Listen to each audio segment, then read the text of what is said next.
어, 그 토끼와 호랑이가 깊은 숲속에서 이렇게 마주치게 되었습니다. 그러니까 뭐 당연히 힘없는 토끼는 도망가야 되겠죠. 그래서 토끼가 열심히 도망을 가다가 이제 더 피할 수 없는 막다른 골목에 이릅니다. 곧 죽게 되었다 싶으니까 토끼가 하나님 앞에 기도를 합니다. 하나님, 이 연약한 저를 불쌍히 여겨 주옵소서. 그 메시아입니다. 아멘. 이렇게 기도를 마쳤어요. 믿음의 확신을 가지고 기도했기 때문에 이제 잘 될 거다라는 기대를 가지고 눈을 떴는데 토끼가 깜짝 놀랍니다. 놀란 이유가 뭐냐 봤더니만 호랑이가 기도를 하고 있는 거예요. 그래서 호랑이 기도의 내용이 뭐였냐 보니까 하나님, 오늘도 저에게 일용할 양식을 주셔서 감사하옵나이다. 아멘. 이러더라는 거예요. 여러분이 하나님이라면 누구 기도를 들으셨을 것 같아요? 누구 기도를 들어주셨을까요?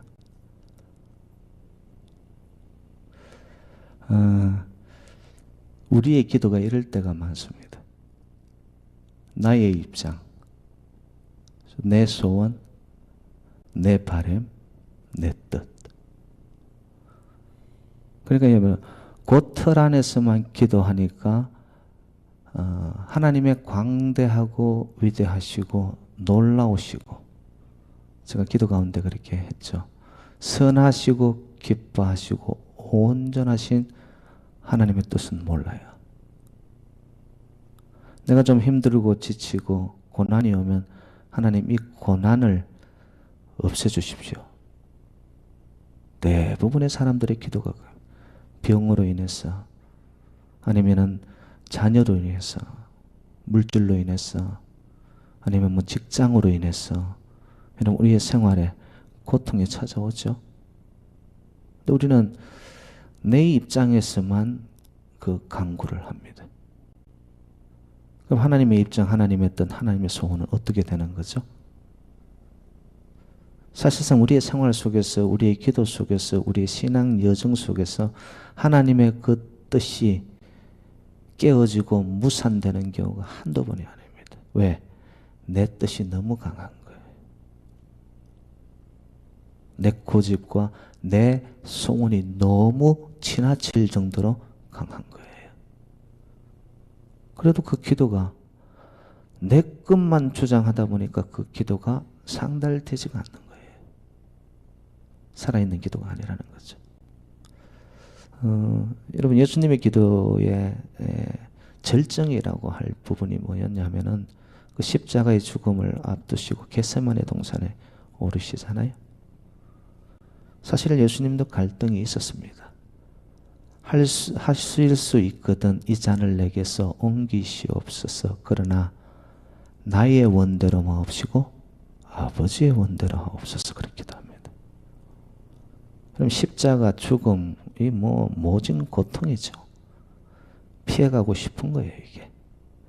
근데 예수님은 그것마저도, 죽음조차도 아버지가 저를 통하여 이루시고자 하는 하나님의 뜻이라면 아버지 마음대로 하세요. 우리의 기도의 질정이 그렇게 되어가야 돼요. 예수님이 보여주신 기도의 모습이 그거라면 우리가 닮아가야 되거든요. 저는 그렇게 믿습니다. 기도는 하나님의 뜻을 구하는 거예요. 하나님의 뜻이 기도 가운데 내 마음을 채우잖아요. 그러면 내가 현실은 고난 속에 있는데 그 고난이 의미로 다가오기 시작합니다. 그러니까 아픔이 의미 있게 다가오기 시작해요. 그러면서 그 의미가 내 인생을 바라보는 성숙을 가져옵니다. 익어지는 거죠. 잘 익어지는 거죠. 그리고는 마침내 하나님의 뜻을 구하는 기도를 하는 자는 그 고난을 통하여 고난이 축복으로 반전되더라고요. 그래서 여러분 우리의 생활 속에 또 우리의 뭐 하루의 삶 속에서도 원치 않는 일들이 많이 생긴단 말이에요. 근데 그걸 고지 곧대로면 하나님 이거 없게 해주세요. 이게 아니라 하나님이 이것을 통하여 저에게 원하시는 바가 뭐죠? 저에게 말씀하시려고 하는 바가 뭐죠? 의미를 발견해 나가는 거예요. 그렇죠? 그럼 그 의미를 알면 하나님이 나에게 하시고자 하는 그 음성이 들려오면 그 자리에서 견뎌나가기 시작하는 거예요. 성숙이죠. 인내. 인내는 성숙이거든요. 그 성숙함이 오게 되고 농도 짓고 익어지게 되어지면 결국에는 인생은 열매 맺게 됩니다. 고난이 축복이 되는 과정이 뭐냐? 하나님의 뜻이 뭔가를 알고 나면은 그 고난은 축복으로 바뀝니다. 우리의 신앙과 우리의 기도가 좀 그렇게 되어지면 좋겠어요. 너무 내 입장에서만 혼자 보따리 짐 싸들고 와가지고 그냥 다 풀어 헤쳐놓고는 하나님이 뭐라고 하는지는 무관하게 들으려는 생각은 없이 그냥 다 펼쳐놓고는 갈 때 또 그거 어떻게 할까요? 하나님께 맡기고 가야 되는데 또 도로 다 싸가지고 갑니다. 다음에 또 기도 시간 오면 또 그거 풀어내고 있어요. 이건 하나님과의 동행이 아니에요. 하나님과 임마누엘 순간순간 걸음을 같이 가는 동행이 있는 자는요. 기도의 내용이 달라집니다. 기도가 변화된 기도를 하기 시작합니다. 하나님 이 문제 없애주십시오. 이게 아니라 하나님 이 가운데서도 견딜 힘을 주십시오. 이것을 통하여 하나님 새로운 것을 이루실 줄로 믿습니다. 기도가 달라지는 거예요. 하나님을 믿는 자죠. 하나님의 뜻을 가슴에 담는 자죠. 우리의 기도는 그렇게 가야 되는 거예요. 그러면 목사님 단적으로 말씀을 좀 해주세요. 하나님의 뜻을 구하는 기도인지 아닌지를 어떻게 합니까? 사실 중요하죠. 나는 하나님의 뜻을 구하기 위해서 엎드린다고 했는데 그것이 진짜 하나님의 뜻을 구하는 것인지 아닌지를 모르겠어요. 근데 오늘 본문에 보니까 그 하나님의 뜻을 구하는 기도는 성령의 도움을 받는 기도가 되면 그것은 확실히 하나님의 뜻을 구하는 기도이다. 여러분 27절로 한번 가봐요. 27절 다 같이 시작. 마음을 살피시는 이가 성령의 생각을 아시나니 이는 성령이 하나님의 뜻대로 성도를 위하여 간구하심이니라. 성령이 도우시는 기도를 하는데 성도들을 위해서 말할 수 없는 탄식으로 성령님이 우리의 기도를 도우세요. 그런데 성령님이 도우는 기도의 내용을 봤더니만 하나님의 뜻을 구하도록 하는 거예요. 27절에 그래 놨잖아요. 성령이 하나님의 뜻대로. 그럼 저와 여러분들의 기도가 성령의 도움을 받는 기도가 되시기를 주님의 이름으로 축복합니다. 그럴 때 그 뜻이 내 뜻을 넘어서는 하나님의 더 좋은 뜻이 이루어지기 시작하는 거예요. 여러분 성령이 뭐예요? 성령은 하나님의 생각, 하나님의 마음, 하나님의 뜻이 성령이에요. 그거는 생명파가 오는 겁니다. 반드시 성령이 임하고 성령이 역사하는 곳에는 살아나는 역사가 있어요. 엄청나게 성장하고 부흥하고 놀라운 변화가 일어나는 것. 좋은 역사가 나타나며 성령은 생명파입니다. 여러분 생명파가 있으면 죽음을 불러오는 사망파가 있을까요? 없을까요? 있습니다. 요한복음 13장 2절에 보면은 그 시몬의 아들 가룟 유다 말입니다. 여러분 가룟 유다가 처음부터 예수님을 은 30에 팔아야 되겠다는 생각을 가졌어요? 안 가졌어요? 처음에는 그런 생각이 없었어요. 요한복음 13장 2절에 보니까 이렇게 이야기가 말씀을 하는데 마귀가 벌써 시몬의 아들 가룟 유다에게 예수를 팔 생각을 넣었더니, 여러분, 예수님을 팔아넘기는 것은 생명의 일이에요, 사망의 일이에요? 사망파가 온 거예요. 누구에게? 심지어 예수님의 제자였던 가룟 유다에게도 어둠의 세력, 죽음의 세력, 이 재앙의 세력인 사탄 마귀는 사망의 생각을 집어넣는단 말이에요, 여러분. 지금도 이 자리에 이렇게 우리가 와서 앉아 있는데도요, 생명의 생명파를 받는 자가 있는가 하면은 아무 생각 없이 와가지고, 아이고, 언제 끝나노? 뭐 이런 마음으로 앉아 있으면 이게 뭐예요? 벌써 사망파가 온 거예요, 이게. 이 한 시간을 통해가 내가 하나님 앞에 울부짖고 하나님의 말씀을 통해 나에게 하시는 뜻이 뭘까?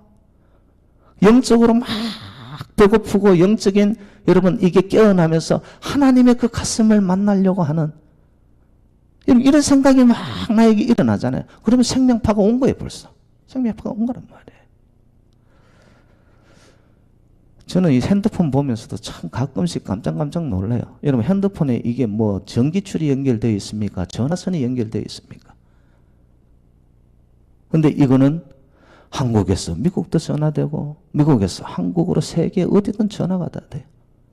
여러분, 보이지는 않지만 뭐가 있다? 흘러가는 힘이 있다. 파가 있다. 전기파, 전자파가 있다. 그 안에 있는 단말기라는 것이 말입니다. 무선으로 하는데도 다 듣도록 보내고 우리가 따르도록 하는 거예요. 여러분, 전화기 하나에도 그런 힘이 있는데, 하나님의 영, 성령이 우리에게 주는 놀라운 역사, 놀라운 힘은 여러분, 이 땅의 무엇과도 비교할 수 없는 줄로 믿습니다. 오늘 저희들이 기도할 때 여러분, 딴 거 없습니다. 우리의 기도는 하나예요. 하나님의 영, 하나님의 영은 지혜가 오는 거거든요. 지혜를 구하는 기도를 해야 돼요. 성령님, 나를 주장해 주십시오.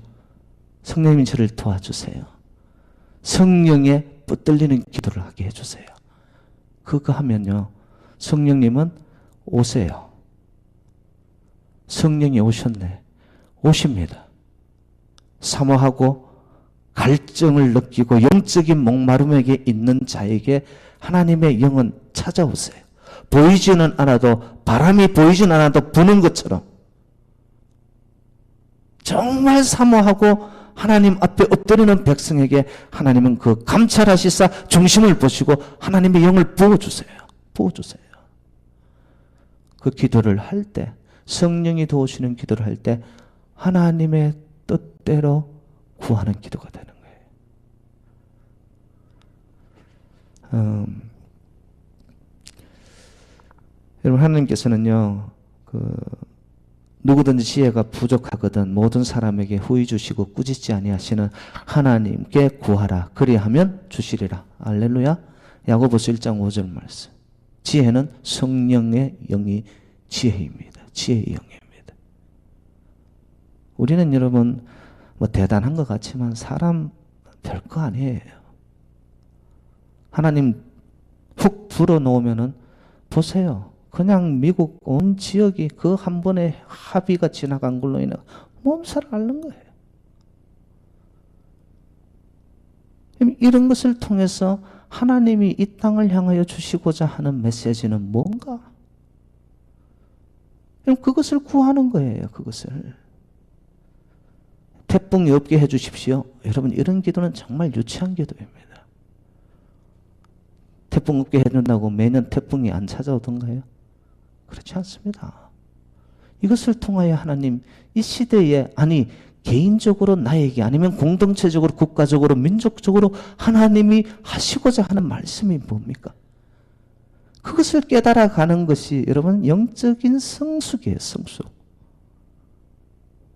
그러면 인생 자체가 여러분 비바람이 치든 풍상이 사납든 풍랑이 일어나든 여러분 그 기도 가운데 하나님의 뜻을 알고 나면 세상과 나는 간곳 없고 구속한 주만 보이는, 살아도 주의 것, 죽어도 주의 것.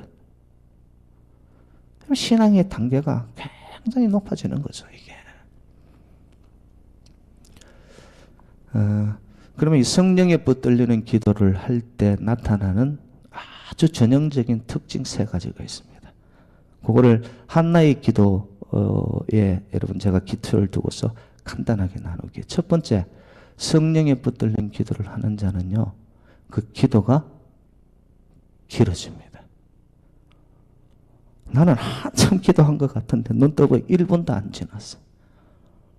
성령의 기도에 아니에요. 그런 사람이 있더라고요. 자기는 기도한다고 하는데 잠시로 가만히 있지 못해. 눈 떴다 감았다가 눈 떴다 시계 봤다가 뭐 혼자 난리 법석이네. 성령에 붙들린 기도를 안 하면 그런 기도를 하는 거예요, 여러분. 근데 성령에 붙들려면은요, 내가 얼마나 기도했는지를 몰라요. 눈 떠보니까 1시간이 지나가 버렸어요. 후딱 지나갑니다. 여러분, 예수님께서 제가 아까 겟세마네 기도를 이야기하셨는데 거기 올라가서 기도하는 동안 베드로, 요한, 야고보를 데리고 올라갔죠, 같이. 갔는데 어떻게 됩니까? 와서 보니까 그들이 자고 있는 거예요.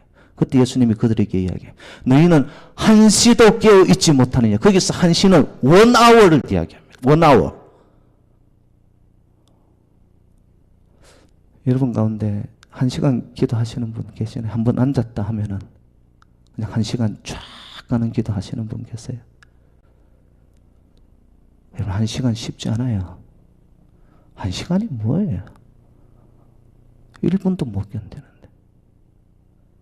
근데 영이 임하여 성령이 동하는 기도를 하면 기도가 시간이 길어지고 어떻게 가는지를 몰라요. 이건 저의 말이 아닙니다. 그럼 사무엘상 1장에 보면 그 한나의 기도가 나타나는데 1장 12절에 한나가 기도하는 가운데 그가 여호와 앞에 오래 기도하는 동안에 어떻게 오래 기도했을까요? 성령에 잡힌 거예요. 성령이 나를 주장하기 시작하니까 시간적 개념 이것에 얼마나 지났을까? 아, 빨리 하고 가야지. 이런 생각이 없어지는 거예요. 그리고 두 번째 성령의 기도의 두 번째 특징이 뭐냐면은 깊어집니다. 몰입되어지고 집중하게 되어지고. 그래서 여러분 사무엘상 1장 13절에 엘리 제사장이 한나의 기도하는 모습을 보고서 그가 오래 기도하며 심취하여 입으로 중얼중얼 거리니까 그가 엘리 제사장이 이렇게 말하더라고요. 그가 취한 줄로 생각한지라. 여러분 세술에 취해야 된다는 말 나오죠. 세술에 취하는 게 뭐예요?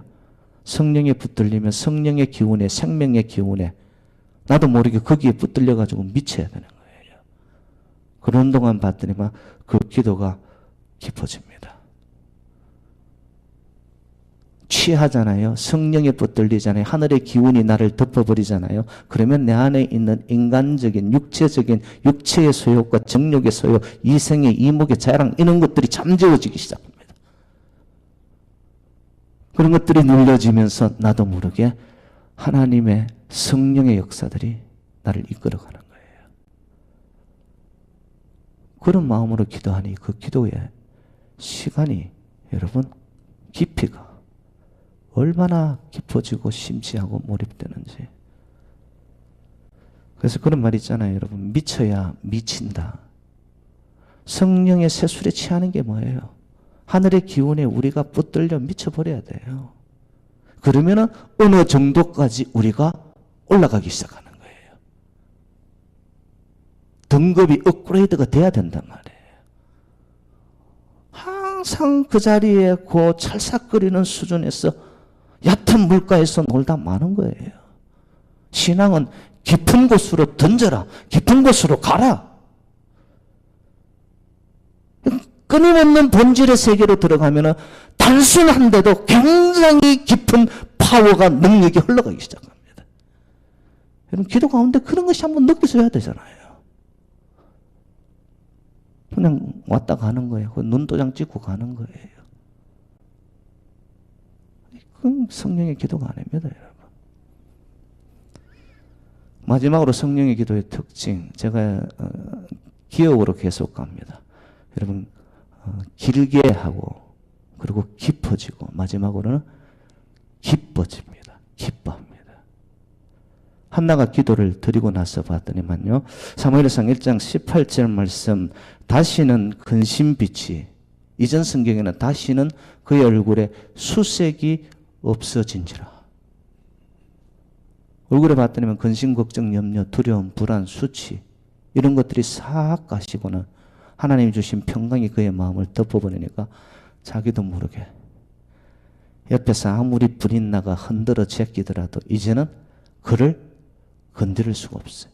그 안에서 흘러나가는 평강이 그를 기쁨의 사람으로 바꾸어 놓아버린 거죠. 여러분 기억하세요. 나는 이 세 가지 기도에 이 몇 가지가 걸쳐지나. 여러분 오래 기도하는, 길게 기도할 수 있는, 깊어지는, 더 나아가서 기도하는 가운데 나에게 기쁨과 소망이 회복되는 거예요. 그 평강이 임해가지고. 여러분 그런 기도가 오늘 저녁 우리 모두가 함께 빨려드는 기도가 되기를 주님의 이름으로 축원드립니다. 찬양